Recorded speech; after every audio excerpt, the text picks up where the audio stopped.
I've not been paid for this. This is not a paid product endorsement. This is just...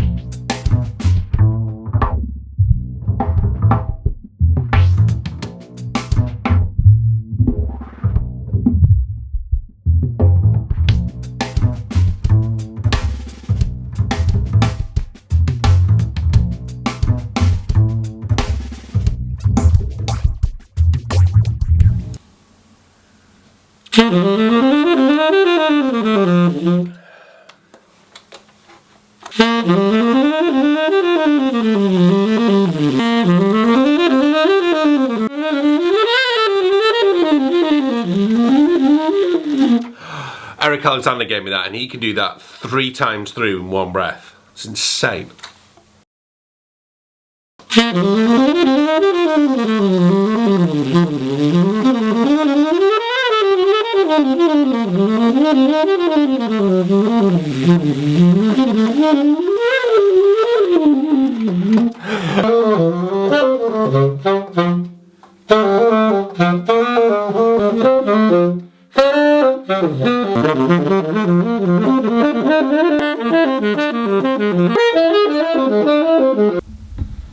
Hi, so welcome along to today's vlog.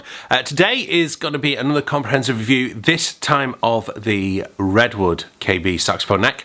Really looking forward to doing this. I'm going to slide in a bit back on the Vanguard neck as well as my Mark VI neck, and go through each of the 3 necks, try and give you as best a review as I can. As I mentioned in my last vlog on Wednesday, I had another UK-based sax player, Julian Segal, came over and played them, and he also played them on his balanced action. The really weird thing about we noticed with Julian's balanced action was basically 2 or 3 days earlier in its make than what my balanced action would be. The serial numbers were 7 removed from each other, so it could have even been a few days, let alone a week. So that was just a real shame I didn't still have my balanced action. That I got rid of it a few years ago. It would have been really nice to have play tested. Anyway, that's coming up later on. I have a few hours of teaching to do yet, so I'll see you in a bit.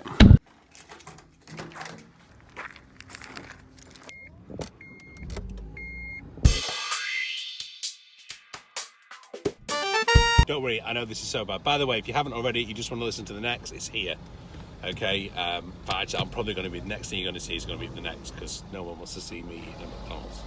One thing I did find interesting watching that Phantom movie for the second time was, one, how far McDonald's has moved away from that kind of just doing burgers, you know, doing burgers really well, almost like an Apple-like philosophy of simplicity, you know, because there's loads and loads of different things, you know, like kind of different types of burgers. And the second thing was how old Ray Kroc was, even when he just got the kind of first meeting with the McDonald brothers. He was in his, almost in his 50s, I think. And it just shows you, you know, you keep going with that entrepreneurial spirit. He had so many, you know, dodgy jobs. Well, you're moving around there, kind of not necessarily failures, but certainly was not the successful businessman he was until, you could argue, he nicked the McDonald's brothers idea, but certainly expanded it. And it's that age-old thing, isn't it, that people have, you know, who was the most important person at Apple? Was it Steve Jobs or Steve Wozniak? Was it the guy who originally came up with the designs, or was it the guy who worked out how to sell them? Because we often think, a lot of people do think, that the person who comes to the sales is not as important as the person who kind of invents the product in the first place. And there's no point having the product if nobody ever uses it.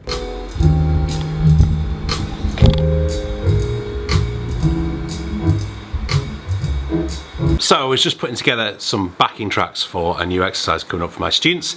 Now I'm going to give you guys the test on the Redwood KB saxophone neck.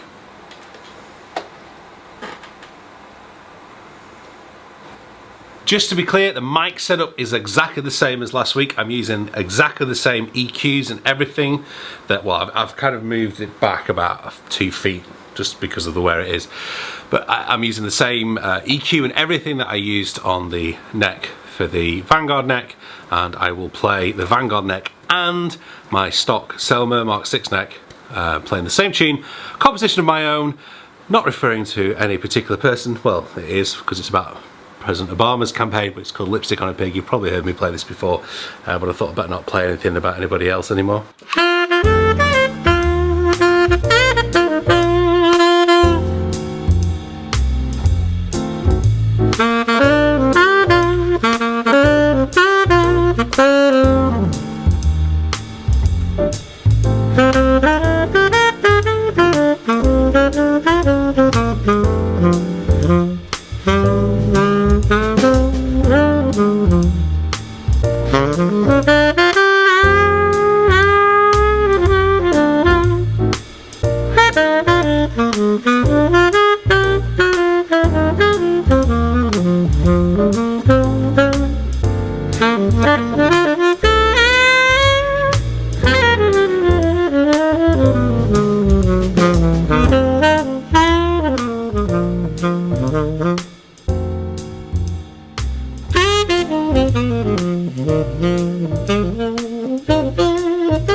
I wanted to see if it would fit in the Yanni, but that's going to cause damage. I don't want to do that. That's a shame. I was hoping to get it on the Yanni. Now, to my ears only, I haven't listened back to the mix yet.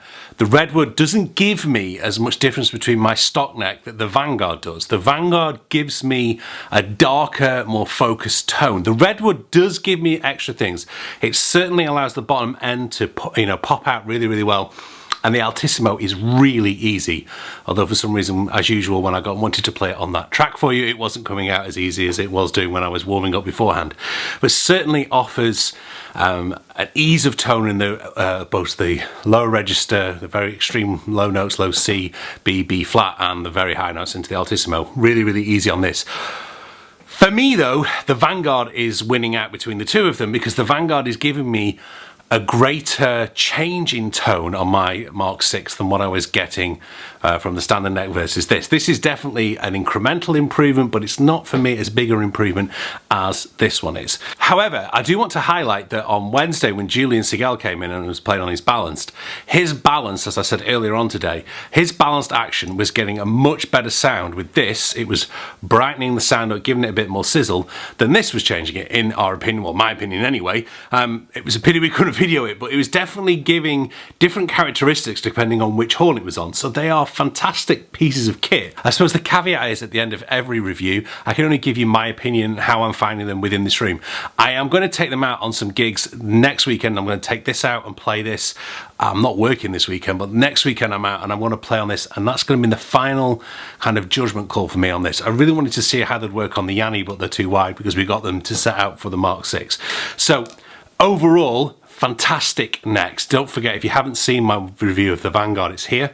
But they are both wonderful, wonderful pieces of kit. Well done, Kim, and your team over at KB Saxes in New York. I'm really, really enjoying playing these. I'm looking forward to taking the Vanguard out onto a gig before I make the judgment, am I going to purchase it? Because I've not been paid for this. This is not a paid product endorsement. This is just kind of one of you guys, as I said in the unboxing, one of you guys said to me, look at this, try it out.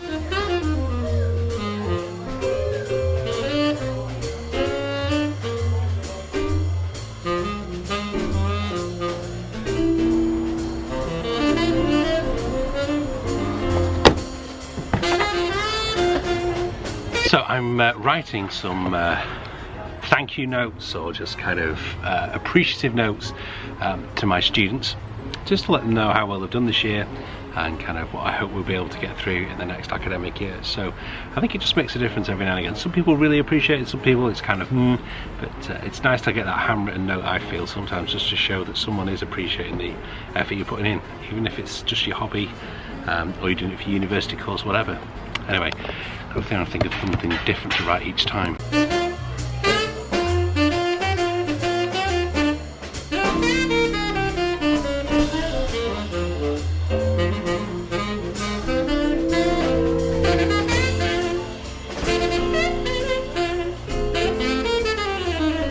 This just arrived from Amazon, finally.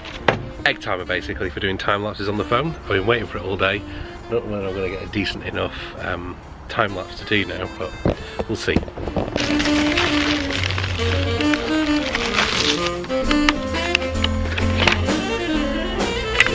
It's pretty simple to use, just better not take it in the airport anytime soon. Or Belfast. Anyway, I'll get better time lapses with this another day. This isn't going to be that good, but I'll finish off today's vlog with it. Don't forget to check out my last vlog here. This is what I was up to this time last year. Hit the subscribe button. I hope you've enjoyed that review. Don't forget Q&A vlog coming up next week, so make sure you send me your questions. Bye bye.